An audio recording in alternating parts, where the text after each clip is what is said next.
Welcome back guys! So sa video po na ito, ituturo ko naman po kung paano natin isa-set up ang ESP32 natin para sa ating centralized mode. So, punta lang po tayo sa ating laptop. Close po natin. Balik po tayo sa ating website. Ayan. Sa ating website po, may makikita po kayo dito sa taas, flasher. So, click lang po natin yung flasher. And then, papakita po dito sa ating ESP32 web flasher. So, i-connect lang po natin ang ESP32 natin dito sa computer using USB Type-C.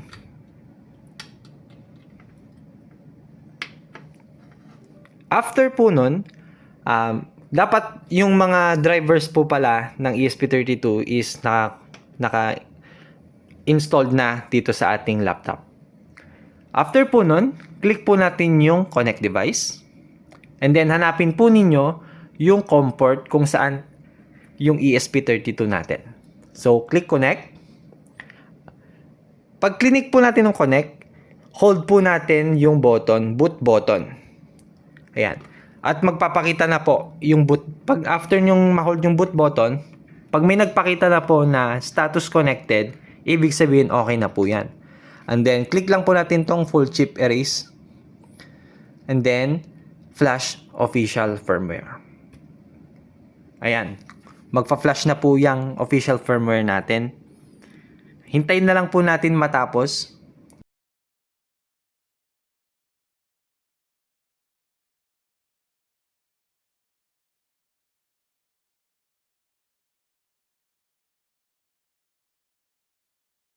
Okay. Dito po, magpapakita niya flash successful. Ibig sabihin po, okay na po. Ready na po ang ating ESP32.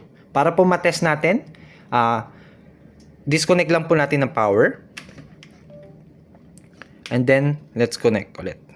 Para po mabigyan siya ng power. Okay. And then, dito po sa ating device, meron po tayong Android device. Para po makita lang po natin yung setup niya. Punta po tayo sa may Wi-Fi. Hanapin po natin ang ESP32 setup. Ayan. Once po nakumutik na kayo dito sa ating ESP32, meron po siyang captive portal na magpapakita. Pag ganito po yung itsura. Click lang po natin yung configure Wi-Fi.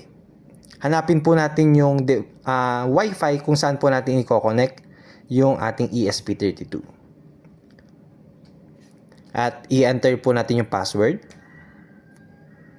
After na-enter po yung password, click save. And then, hintayin po natin na mag-connect ang ESP32 natin sa ating Wi-Fi. Punta po tayo sa ating Wi-Fi settings. Kusa pong mawawala ang ESP32 setup natin. So, tayo lang po natin. Ayan. So, wala na po siya. Connect lang po tayo dun sa same network natin na pinag-connectan ng ating ESP32. At gamit po tayo ng Net Analyzer app. So, ito yung app natin na Net Analyzer gagamitin sa pag-scan para makita po natin yung IP address ng ESP32. Punta po kayo sa LAN scan. And then, scan. And then, yan. Makikita po ninyo sa ESP32. So, 192.168.8.51. Ito po yung gagamitin nating IP address sa ating centralized na setup. So, i-take note nyo lang po yan. At balik po tayo dito sa ating tablet. So, ito po yan. So, naka-basic mode pa lang po siya. I-connect ko lang po itong ito. Yan. Naka-basic mode po lang siya. Punta po tayo sa admin. Enter admin password. Click login. And then, hanapin po ninyo yung centralized button. And then, yung ESP32 configuration. Lagay po natin ang ating IP address. So, ito po yung IP address niya. 8.51, yung dulo.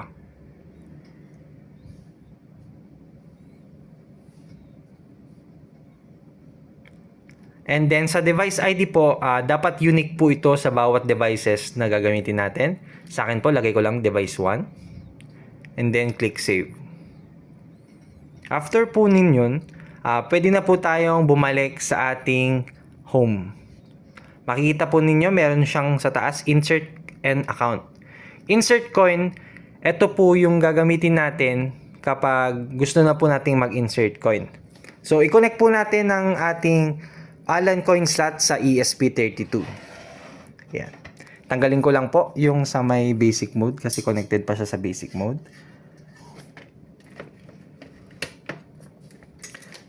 Ito po. Yan. So, meron po tayo dito connection. Ituturo ko na rin po kung saan yung kung anong diagram na gagamitin natin. So, papakita ko naman po. So, meron po akong JST connector. Ilalagay ko po siya sa pin 13 at yung ground. So, dito po sa akin, pin 13 at ground. Yung ground po, meron na rin kasi siyang ground dito, kaya nilapit ko lang siya sa pin 13. Pero pwede namin pong palitan yung ating mga pin sa dashboard. Ayan. So, kung connected na po siya, ganito po ang itsura. Ayan. And then, try po natin mag-insert coin. Itabi lang po natin. Ayan. Okay. Ito po siya. Makikita po natin. Ayan. Turn on natin yung tablet. Click po natin yung insert coin. So, makita nyo pag wala pong time, hindi po yan napipindot. Nakalock po siya. May lock icon po siya. Click po natin insert coin. Ayan, may timer na po. Mag-insert po tayo ng piso. Ayan. So, makita po ninyo, coins inserted, 1. Time to add, 5 minutes. So, depende na po sa inyo kung gaano kadami yung ilalagay nyo, yung piso, kung ano pong configuration ninyo. Kapag click done po natin, automatically, may yung time po mapupunta dito. So, meron po siyang extra kasi meron po akong account na nakalagay. So, try po natin ulit. Insert coin.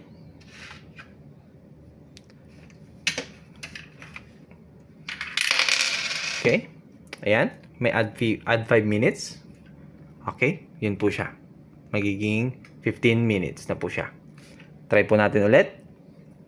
Para po matest natin. Okay. Piso. Add 5 minutes. Okay. Ma-add po siya dito. At napapansin nyo po, meron po tayong account.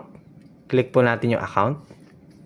And then, nag-ask po siya ng username and password. Ito pong username na to, automatically na po siya mag-create sa ating dashboard. Papakita ko po sa inyo. So, since connected po yung ating ESP32 at yung laptop sa same network, punta po tayo sa ating IP address ng ESP32 natin. Connected na.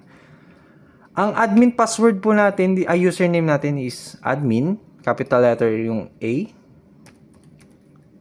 And then, sa password naman po is 1234. Ayan. So, makikita po natin dito, meron po tayong current user, total records, total revenue, and yung coin pin natin. Dito po sa user database, magpapakita po yung mga accounts na nakalagin dito. And then, pwede po tayo mag-change coin pin, change password, change Wi-Fi settings, reset all data, reset revenue, import data, export data, and refresh. So, ang tinuturo ko po, papakita ko po sa inyo yung sa pag-accounts naman po. So, back po tayo ulit. So, meron po tayong 18 minutes. Click lang po natin yung account. Mag-create po tayo. For example, JDS. Username, JDS din po yung password. And then, click login.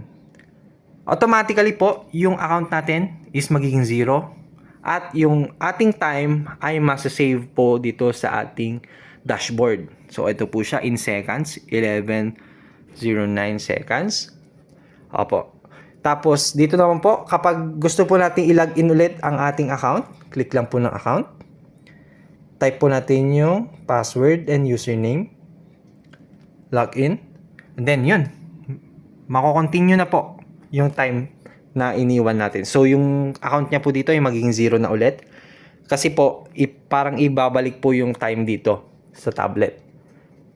And then, kapag pinalitan po natin yung username dito, for example, JDS pa din yan, tapos pinalitan mo natin JDSS. Pag nag-logout po tayo, makikreate po ng bago. So, JDSS, JDS, tapos yung time niya dito. So, ang mangyayari po doon, pwede niyang ipasa kung kaninong account mapupunta yung time niya. Then, sa account naman po, login lang po ulit tayo, JDSS. Sa password is JDS.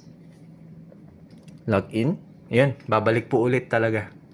Yun po yung ating feature na account. So, kapag gusto nyo pong import yung data or meron po kayong dating in-export, yun po, babalik lang din po siya dito. So, export or import, depende na po sa inyo.